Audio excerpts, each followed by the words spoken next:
Makakausap natin ngayon si Defense Secretary Gilberto Teodoro Jr. Magandang gabi po sa inyo, Secretary Gibo. Magandang gabi, Corina, Pinky, and Willard. Opo. After this, kahit kami po naiinsulto, I mean, it doesn't take much to see the racism in this cartoon. Pero sapat na po ba ang paghahain ng isang diplomatic protest? Hanggang doon na lamang po ba ang pwede nating gawin? Palagay ko, yung diplomatic protest is a standard diplomatic tool na ginagamit. Pero itong statement na to, lumilitaw ang tunay na tinuturo ng controlled state na China tungkol sa mga Pilipino. At nakikita natin din yung saloobin ng China dito. Sa panlabas, kunwari, friendly sila sa lahat, gusto lang nila mag-develop, pero ito pala yung saloobin nila. So, mahirap pagkatiwalaan yung ganito. At so, ang diplomatic protest should be just one of the steps. Sa ganang amin, sa DND, lumalabas na mas talagang kailangan bigyan ng pansin ang ating credible deterrent posture, no? At pagmamadali sa ating modernisasyon. Kasi ito, bintana ito sa isip ng China, no? Ang People's Republic of China na wala talagang matinong usapan dyan kung may plano sila laban sa isang bansa. Okay, kayo po ba'y nagkaroon na ng pagkakataon na makausap ang Ambassador of China to the Philippines? Hindi, Corina, katulad nung nasabi natin sa statement ko, I cut off all military and DND relations kasi nangangabuso At alam natin, ang kanilang mga galamay dito, maraming ginagawa na hindi tama.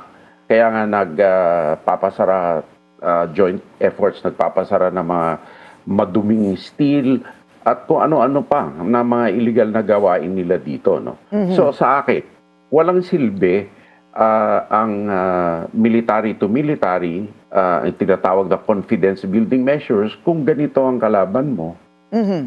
So ang Malacanang po ba ay naabisuhan na sa inyo pong mga paniniwala at gustong mangyari at sila ba ay agreeable o gusto rin po nila the same things as you do?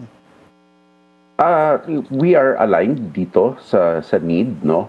However, dito kasi sa sense of urgency between ang infrastruktura, edukasyon, healthcare, ngayon lumilitaw na hindi natin pwedeng daanin sa purely diplomacy or pag-uusap ito, no? Kailangan talaga pagtibayin natin ang bakuran natin. Okay, and what will that entail? So ito po ba, do you think this is cause for escalation? At handa na po ba tayo doon? Hindi escalation, no? But escalating our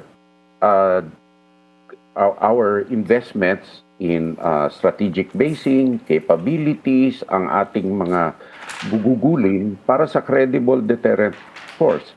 At hindi tayo nag-iisa dito sa ASEAN or sa iba't ibang mga bansa sa mundo. Lahat ng defense establishment sa buong mundo ay mabilis ang pinaiigting ang kanilang mga kapabilidad laban sa anumang hamon na maaring harapin ng kahit anong bansa.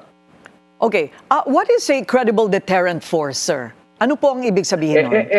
Etong credible deterrent force ay ang kapabilidad na mag-isip ng 2 beses ang isang gustong humamak sa iyong sovereign rights, territory, at territorial integrity. So mga panibagong kapabilidad na